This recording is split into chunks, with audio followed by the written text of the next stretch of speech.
कक्षा 10वीं गणित अध्याय 3 दो चर वाले रैखिक समीकरण युग्म। इसमें अंक योजना के अंतर्गत 7 अंक हैं। उन 7 अंकों में से हो सकता है एक ऑब्जेक्टिव हो, एक 2 नंबर प्रश्न हो, एक 4 नंबर का प्रश्न हो। इसी संभावना के साथ हम सवालों को देख रहे हैं। पहले हम वस्तुनिष्ठ प्रश्न देख रहे हैं, फिर वर्णनात्मक प्रश्नों को देखेंगे। वस्तुनिष्ठ प्रश्न मैंने लिख रखे हैं। हम कहते हैं कोई हमें रैखिक समीकरण युग्म दे रखा है a1 है धन b1 y धन c1 बराबर 0, a2 है धन b2 y धन c2 बराबर 0। हम कहते हैं यदि a1 बटे a2 बराबर नहीं है b1 बटे b2 तो 3 स्थितियां हो सकती है। जब a1 बटे a2 बराबर नहीं होता है b1 बटे b2 के, तो हम कहते हैं समीकरण निकाय के अद्वितीय हल होते हैं। जो समीकरण निकाय होता है, जो रैखिक समीकरण युग्म होता है, उसके हम कहते हैं अद्वितीय हल होते हैं। फिर हम दूसरी बात ये भी कह सकते हैं कि इसके संगत, यह जो समीकरण युग्म है वह है संगत है। और तीसरा हम कहते हैं इसमें जो रेखाएं, यदि हम इनको ग्राफ पे दर्शाएंगे तो हमें रेखाएं प्राप्त होंगी और वे रेखाएं एक दूसरे को प्रच्छेद करेंगी। तो इस टाइप से जो ऑब्जेक्टिव हम देखेंगे, कोई भी किसी टाइप से पूछ सकते हैं, तो ये हमें तीनों बातों को याद भी रखना है। a1 बटे a2 बराबर नहीं है b1 बटे b2 तो 3 स्थितियां हो सकती है। हम कहते हैं समीकरण का अद्वितीय हल होते हैं, रेखाएं एक दूसरे को प्रच्छेद करती हैं और रैखिक समीकरण युग्म में हमारा संगत है।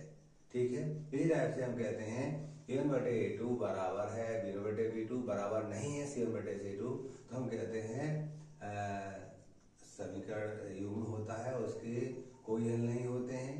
हम कहते हैं जो रेखाएं होती हैं वो एक दूसरे के समानांतर होंगी और जो है असंगत होगा, समीकरण युग्म असंगत होता है। ठीक है, इस टाइप से इन तीनों बातों को याद रखेंगे। ये ऑब्जेक्टिव में किसी भी प्रकार से आपसे पूछ सकते हैं। जैसे थर्ड था, यदि a1 बटे a2 बराबर है b1 बटे b2 बराबर c1 बटे c2, तो हम कहते हैं आपरित रूप से अनंतः अनेक हल होते हैं समीकरण युग्म के, और हम कहते हैं रेखाएं संपाती होती हैं और आश्रित संगत होता है कि समीकरण युग्म आश्रित संगत होता है। ये हमने 9 बातें देखी हैं, ये कोई न कोई रूप में देखने को मिलती है और इनसे बड़े सवाल भी होते दिखते हैं। जैसे हम देख रहे हैं सवाल नंबर 2, अनुपातों a1 बटे a2 कामा b1 बटे b2 कामा c1 बटे c2 की तुलना से कर ज्ञात कीजिए कि क्या समीकरण युग्म में 9x प्लस 3y प्लस 12 बराबर 0, 18x प्लस 6y प्लस 24 बराबर 0 द्वारा निर्मित रेखाएं एक दूसरे पर प्रक्षेप करती हैं, समांतर है या संपाती है। बताना है कि वो एक दूसरे को प्रक्षेप करती हैं, समांतर है या संपाती है। तो सबसे पहले हम क्वेश्चन नंबर 2 लिखा है हमने। 2 के हल में इक्वेशन लिखेंगे हम 9x plus 3y plus 12 is equal to 0। दूसरा इक्वेशन था हमारा 18x plus 6y plus 24 is equal to 0। बहुत ईजी होता है, ये 3 कंडीशन को देखेंगे कौन सी लग रही है, उसके अकॉर्डिंग हम लिख देंगे। तो हम देख रहे हैं यहाँ x का जो गुणांक है वो है 9 है, x का गुणांक 9 है और यहाँ पर x का गुणांक 18 है, 9/18। यहाँ पर हम देख रहे हैं y का जो कोफिशिएंट है वो 3 है, यहाँ y का कोफिशिएंट कितना है 6 है। ऐसे यहाँ पर विदाउट xy वाली संख्या 12 है अचर पद और वहां पर 24 है। ये कैंसिल होते दिख रहे हैं, 9 बन जाए 9 और 9 2 जाए 18 और 9 दूनी 18। ऐसे ये 3 एकम 3 3 दूनी 6, ऐसे ये 12 एकम 12 12 दूनी 24। हमको दिख रहा है 1/2 1/2, यहाँ पर 1/2, तो हमें बराबर दिख रहा है। बराबर देखो तो हमने अभी कंडीशन से याद कर रखी थी। यदि a1 बटे a2 बराबर होता b1 बटे b2 के बराबर होता c1 बटे c2 तो हम कहते हैं रेखाएं संपाती होती हैं। बताना भी यही था कि रेखा संपाती है, समांतर है कि प्रच्छेद करती हैं। तो हम देख रहे हैं यहाँ पर, यहाँ क्या हो रहा है हमारा a1 बटे a2 बराबर है b1 बटे b2 बराबर है c1 बटे c2। ये वाली शर्त हमारी सेटिस्फाई होकर दिख रही है। अतः समीकरण युग्म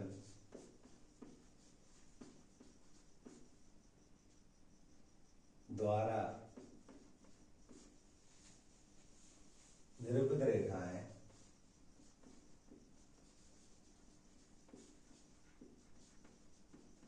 हमने देखा था थर्ड वाले पे संपाती होती है, ये संपाती है। ठीक है, एक क्वेश्चन नंबर हमारा दूसरा हुआ। क्वेश्चन नंबर 3 देखेंगे हम। 3 क्या कह रहा है हमारा, इसमें भी अनुपात और A1/A2 B1/B2 C1/C2 की तुलना कर ज्ञात करना है क्या कि समीकरण को जो दे रखा है वो संगत है या असंगत है। तो हमें समीकरण को दे रखा था, इसमें भी क्या दे रखा था, 3x + 2y = 5। इस तरफ क्या था हमारा 2x - 3y = 7। इसको भी ऐसे ही करेंगे। हम ये देख रहे हैं ऐसा गुणांक यहाँ पर 3 है, यहाँ ऐसा गुणांक 2 दिया है। बात करते हैं y का गुणांक यहाँ 2 है या y का -3 है।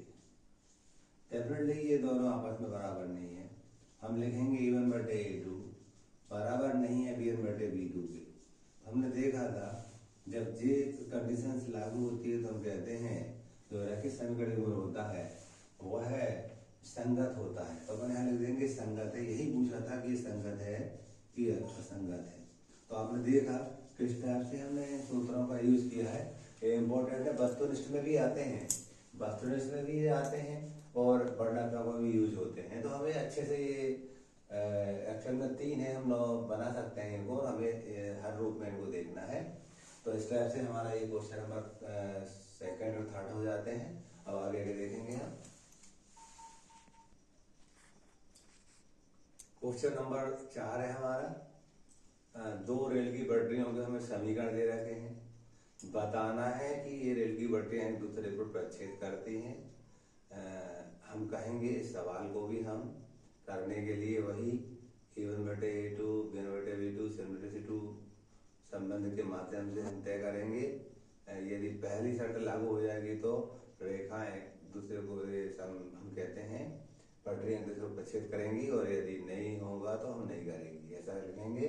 तो हम समीकरण लिख रखे हैं। हम यहाँ पर देख रहे हैं कि ऐसा गुणांक कुछ नहीं है तो 1 है। यहाँ पर ऐसा गुणांक कितना है 2। यहाँ पर y का कोफिशिएंट 2 है, y कोफिशिएंट 4। हम काटेंगे तो 2 बन जाए 2 और 2 2 जो ये दोनों बराबर दिख रहे हैं। हम आगे देखते हैं तो ये -4 है और विदाउट एक्स वाला चरपा तो यहाँ पर -12 है। माइनस से माइनस कैंसिल होगा, 4 एकम 4 4 तेरी 12। तो हम देखा ये बराबर नहीं है। तो हम कौन सी बात कह रहे हैं कि A1/A2 बराबर है B1/B2 बराबर नहीं है C1/C2 के। तो हम देख रहे हैं यहाँ पर सेकंड शर्त हमारी लागू हो रही है। हम कहते हैं रेखाएं इसमें समांतर होती है। तो ये पूछा गया था कि रेल की पटरी एक दूसरे को प्रक्षेप करती है। तो हम लिखेंगे यहाँ ये वाली शर्त सेटिस्फाई हो गई है तो हम लिखेंगे रेल की पटरियां एक दूसरे को प्रच्छेद नहीं करती है, एक दूसरे को प्रतिच्छेद नहीं करती है।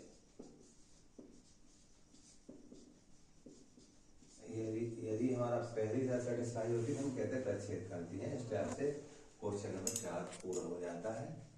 5 है।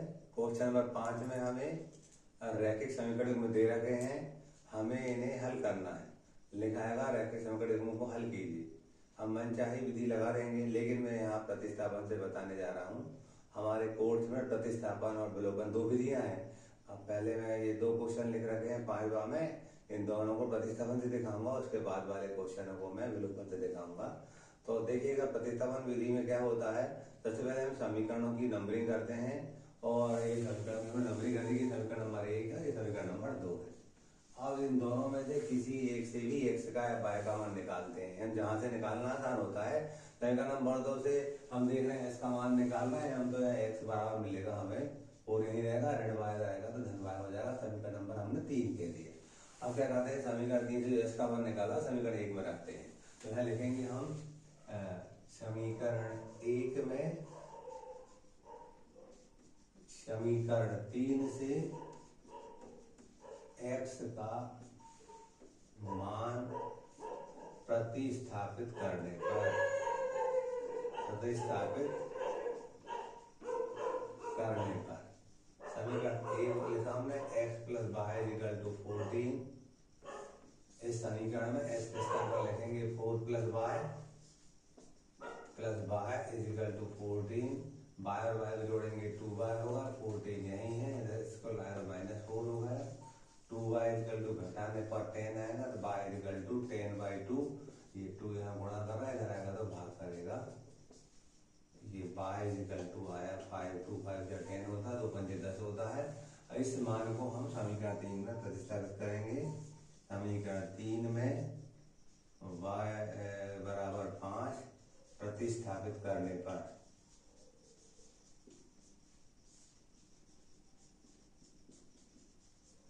तो क्या था समीकरण, x बराबर 4 प्लस वाई था, x बराबर 4, वाई का मान 5 था, तो x बराबर 9 आया। जब आंसर की बात करते हैं तो जो आंसर होगा x बराबर 9 और y बराबर 5। ठीक है, ये समीकरण 1 देखा हमने, आते रहता है। अब समीकरण नंबर 2 है, समीकरण 1 में दे रखा था हमें, इसको भी हमें हल करना है। यदि विधि नहीं लिखी है तो मनचाही विधि लगाते जो सरल लगे आपको। यहाँ मैं प्रतिस्थापन से दिखा रहा हूँ, तो समीकरण की नंबरिंग करते हैं। तो जिस किसी समीकरण से x या y का मान निकालना आसान होता है वहां से निकालते हैं। तो हम देख रहे हैं ये समीकरण नंबर 1 है हमारा, ये समीकरण नंबर 2 है। 2 से हमें x का मान निकालना आसान लग रहा है, x बराबर 3 - 2y हो जाएगा। समीकरण नंबर 3 बना दिया। इसमें भी वही करेंगे हम, यहाँ लिखेंगे समीकरण 1 में समीकरण 3 से x का मान प्रतिस्थापित करने पर 7x - 15y equal to 2। 7x का मान था 3 - 2y -15y इक्वल टू 2। 7 21, 7 दूनी 14y और 15y था ही बराबर 2। अगले पद में -14 - 15 हो जाएगा -29/2 - 21। फ्रैक्शन किया हमें -29y equal to -90। y equal to -19 upon -29, दोनों कैंसिल हो जाएंगे। y इक्वल टू 19/29 हमारा एक आंसर हो गया। अब क्या करेंगे हम, इस मान को समीकरण नंबर 3 में रखने का। समीकरण 3 में y का मान रखने पर, प्रतिस्थापित करने पर x बराबर 3 - 2 और y का मान था 19/29। x बराबर लघुत्तम आया 29, 29 का 3 से गुणा कर 29 दिया हुआ है 87 और 19 दूनी 38। घटा देंगे x बराबर 17 में से 8 गए 9, तो 7 में 3 गए 4, 49/29। उत्तर की बात करते हैं हम, जो आंसर रहेगा वो हमारा x बराबर 49/29 और y बराबर 19/29। ठीक है, इस तरह से हमने क्वेश्चन नंबर 5 को बनाया। अगला था, हमें समीकरण दे रखा था और समीकरण युग्म में हमें इसे हल करना है। विधि नहीं लिखी है, मन चाहे विधि से कर सकते हैं, मैं बिल्कुल इसको बताऊंगा। समीकरण युग्म दे रखा था, हमें उसे हल करना था और m का मान भी ज्ञात करना था। m का मान ज्ञात करने के लिए हमें दे रखा था y बराबर -3। तो हम सबसे पहले इसको हल करेंगे। तो सबसे पहले नंबरिंग की हमने, मैं यहाँ विलोपन विधि बताने जा रहा हूँ। हम विलोपन विधि में क्या करते हैं, x के या y के गुणांकों को देखते हैं और समान नहीं होते तो बनाते हैं। यहाँ पर x के गुणांक समान दिए हैं, जब x के गुणांक समान दिए, उनके चिन्ह भी समान है तो हम घटाएंगे। जब घटाते हैं तो समीकरण 2 के चिन्हों को हम चेंज करते हैं। तो देख रहे हैं यहाँ पर ये ऋण हो जाएगा, ये धन हो जाएगा, ये धन हो जाएगा। हम देख रहे हैं ऐसे गुणांक यहाँ 2 है, यहाँ पर भी 2 है, इसलिए गुणांकों को समान नहीं के समान थे। हमने देखा कि इनके चिन्ह भी समान है, समीकरण नीचे वाले समीकरण के चिन्हों को चेंज कर दिया। अब क्या करते हैं हम, ये दोनों तो कट जाएंगे। इस चिन्ह को देखते हैं हम, यहाँ पर +4 + 3 हो जाएंगे 7y, यहाँ पर +24 और 11 हो जाएंगे 35। y बराबर 35/7 बाय बराबर हम जानते 7 एकम 7 7 पन्ना 35, तो ये 5 आया। अब क्या करेंगे हम, समीकरण 1 में बाय बराबर 5 रखने पर एक क्या था हमारा 2x plus 3y is equal to 11, 2x plus 3y का मान था 5 इजिकल टू 11, 2x 3 5 15 बराबर 11, 2x बराबर 11 माइनस 15, 2x बराबर -4, x बराबर -4/2। भाग देंगे हम तो -2 आ जाएगा। तो एक आंसर तो हमारा ये हो जाएगा कि x बराबर -2 और y बराबर 5। ठीक है, हमें समीकरण दे रखा था y बराबर mx प्लस 3, इससे m का मान निकालना था। मैं x y के मान रखने पर, x y के मान रखने पर, तो y का मान क्या था हमारे पास 5 था, m x का मान था -2 प्लस 3, 5 यही रहेगा, 3 -3 इक्वल टू -2m गुणा करेंगे इसका, तो 2 बराबर -2m।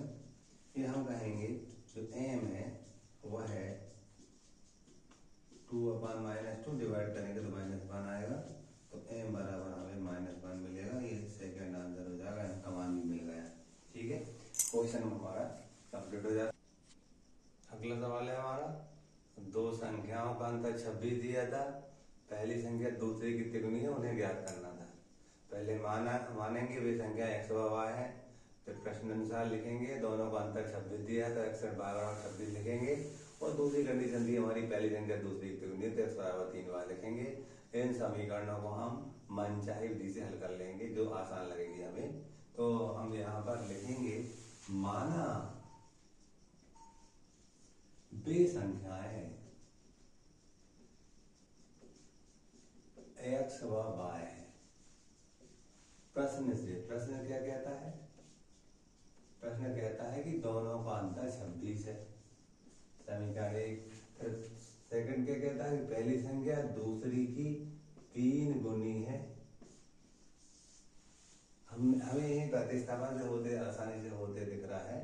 हम क्या करेंगे, समीकरण 2 से जो इसका मान है 1 में रख देंगे, तो यहाँ पर लिखेंगे हम समीकरण 1 में समीकरण 2 से x का मान रखने पर, मान प्रतिस्थापित करने पर, रखने पर,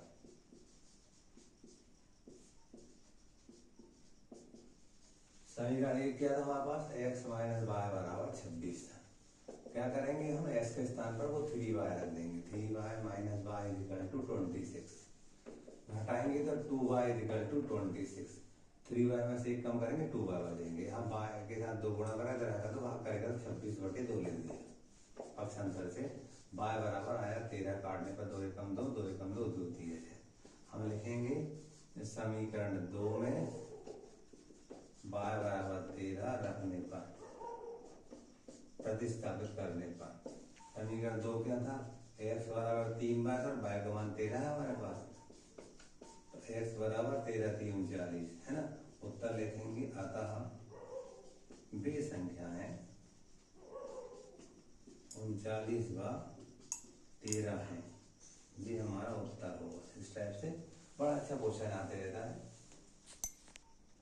अगला सवाल था, अगला सवाल में दे रखा था, दो संपूरक कोणों में बड़ा कोण छोटे कोण से 18 डिग्री अधिक है, उन्हें ज्ञात कीजिए। हम जानते हैं ऐसे दो कोण जिनका योग 180 अंश के बराबर होता है संपूरक कोण कहलाते हैं। तो पहले मानेंगे, माना वे कोण x व y है। पहले प्रश्न से हम लिखेंगे, क्योंकि संपूरक दे रखा है तो x plus y equal to 180 लिखेंगे, और दूसरा छोटा कोण बड़ा कोण छोटे से 18 ज्यादा है तो हम लिखेंगे x बराबर बाय धन 18। मान ले रहे हैं कि x बड़ा कोण है और y छोटा कोण है। ठीक है, तो यहाँ लिखेंगे हम, क्वेश्चन नंबर हमारा 8 है, माना बड़ा कोण एक्स अंश तथा छोटा कोण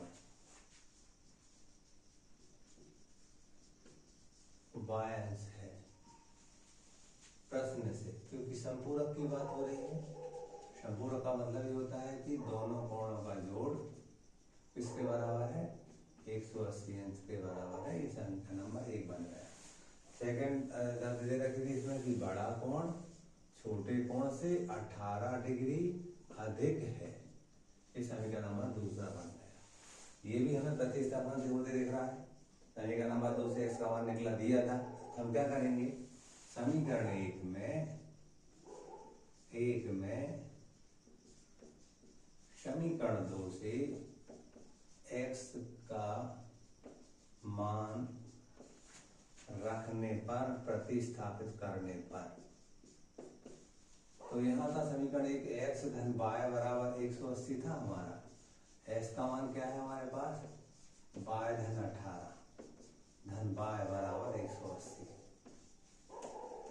इसको जोड़ेंगे हम तो y और y हो जाएंगे 2y 180 और j इधर इस तरफ लेंगे पक्षांतर बन 18 हो जाएगा ऋण का 2y बराबर घटाने पर 10 में 60 गए 2 और यहाँ पर हम घटाएंगे तो 7 गया 6 और 162 बचेगा।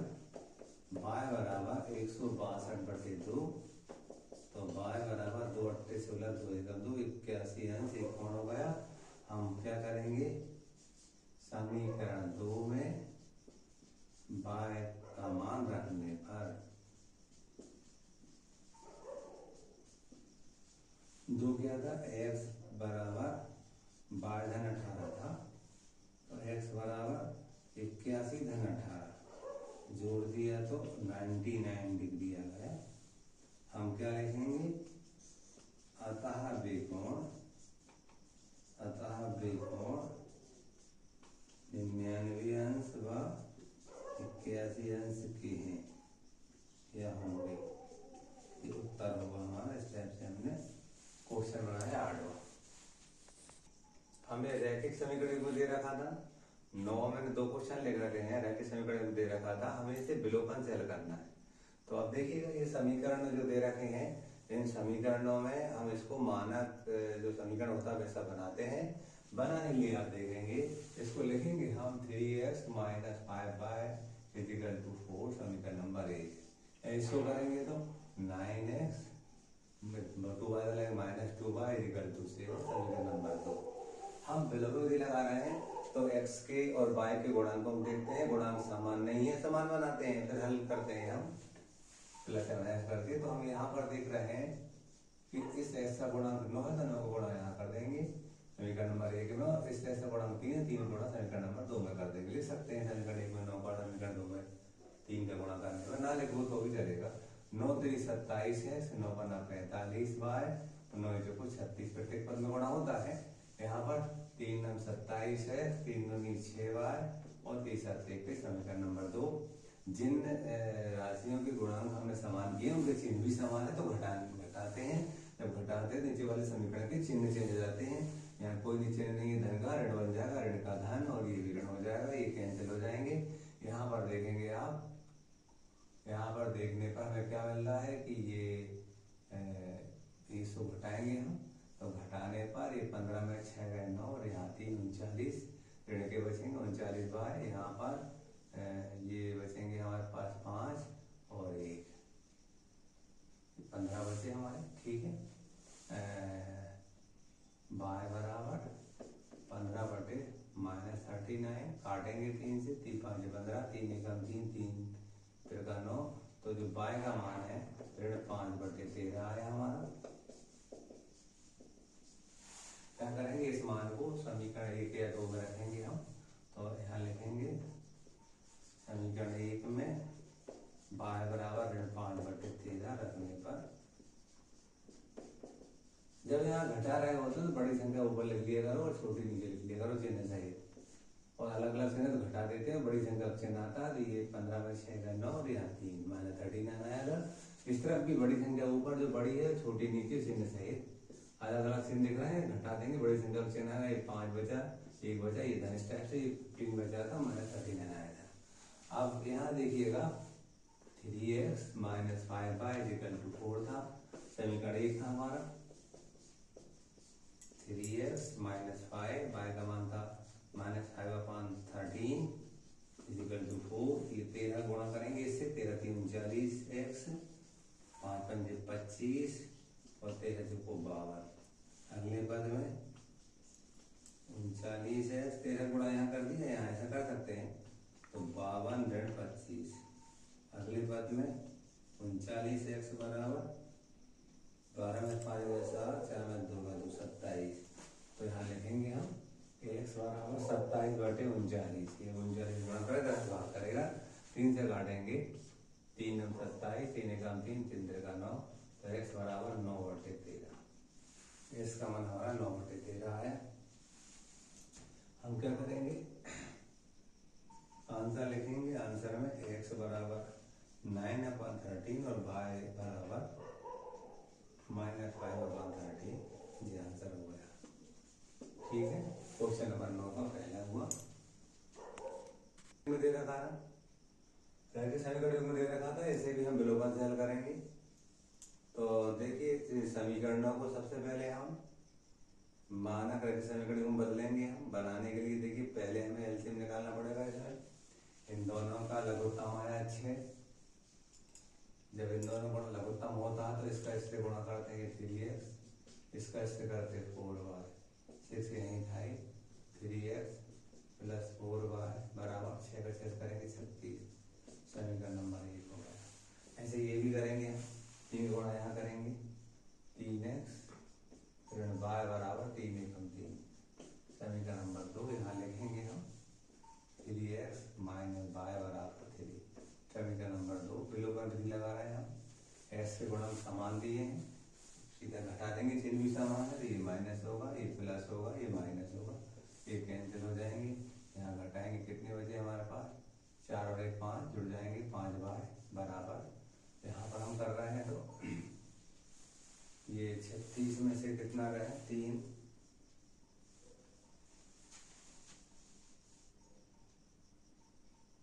33 बचे।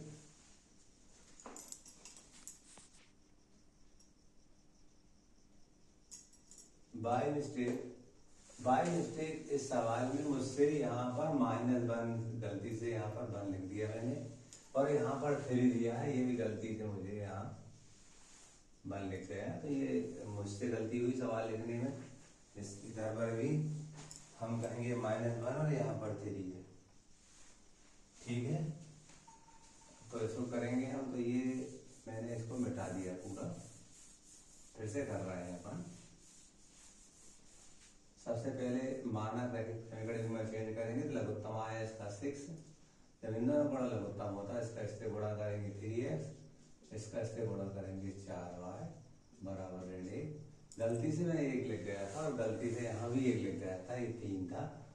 लघुत्तम आया इसका 3 या 3 का यहाँ गुणा करो, 3x एकम 3x ऋण y बराबर 3 त्रिका 9।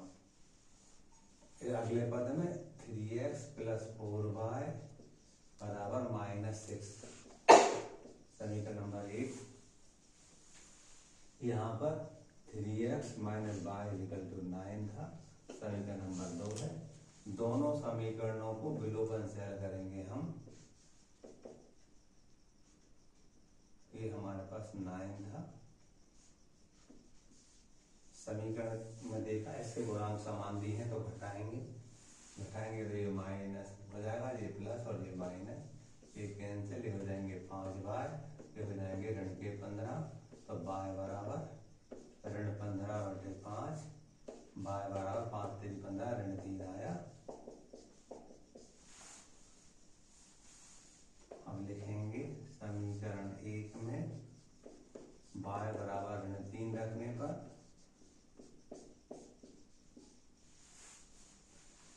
समीकरण 1 क्या था हमारे पास 3x प्लस 4y बराबर -6 था। 3x प्लस 4 y का मान था -3 बराबर -6। 3x 4 3 12 ऋण 12 बराबर ऋण 6। 3x बराबर ऋण 6 धन 12, तो 3x बराबर 12 में 6 का 6 बचा, x बराबर 6/3, x बराबर 2। जो उत्तर होगा हम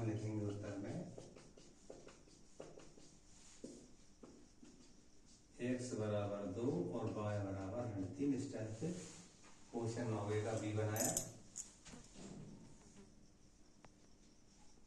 अगला क्वेश्चन, 2 अंकों की एक संख्या और अंकों के क्रम को उलटने से प्राप्त हुई संख्या का योगफल 66 है और उन दोनों संख्याओं का अंतर 2 दिया है, संख्याएं ज्ञात करना था। एग्जाम का सवाल, इंपॉर्टेंट सवाल है।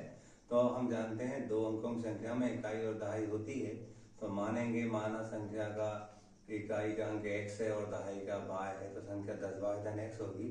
संख्या के अंक पलटेंगे, 10x धन y हो जाएगा, इन दोनों को 66 के बराबर लिखेंगे, समीकरण 1 बनाएंगे। दूसरा हमें अंतर दिया था 2, तो x धन y बराबर 2, दोनों समीकरणों को विलोपनशील करेंगे, फिर संख्या में मान रखेंगे, हम संख्या मिल जाएंगी। तो हम यहाँ लिखेंगे, सवाल नंबर 10 है हमारा, माना संख्या का इकाई का अंक x है तथा दहाई का अंक y है, तो संख्या 10y धन x होगी। प्रश्न क्या कहता है? प्रश्न कहता है संख्या मतलब 10y धन x, उसके अंकों क्रम को पलटो, 2 हो जाएगी 10x धन y, इनका जो जोड़ है वो 66 के बराबर है। 10 और 11x, यहाँ पर y और 10y के बजाय 11y बराबर 66, 11 का भाग देंगे तो x धन y बराबर 6। समीकरण 1 सेकंड क्या कहता है वो कि उनका अंतर 2 दिया था, तो x माइनस y बराबर 2। इन दोनों को विलोपनशील कर रहे हैं, धन y से ऋण y कट जाएगा, 2x बराबर 8, x बराबर 8 बटे 2। अब यहाँ करेंगे तो x बराबर 4। अब समीकरण 1 में x बराबर 4 रखने पर एक क्या था, x धन y बराबर 6 था, 4 धन y बराबर 6, y बराबर 6 ऋण 4, y बराबर 2। यहाँ लिखेंगे हम, अतः वह संख्या 10y धन x थी हमारी, 10, y का मान 2 है, x का मान 4 है, तो 10 दूनी 20 धन 4 24, ये हमारा आंसर होगा। अतः वह संख्या 24 होगी।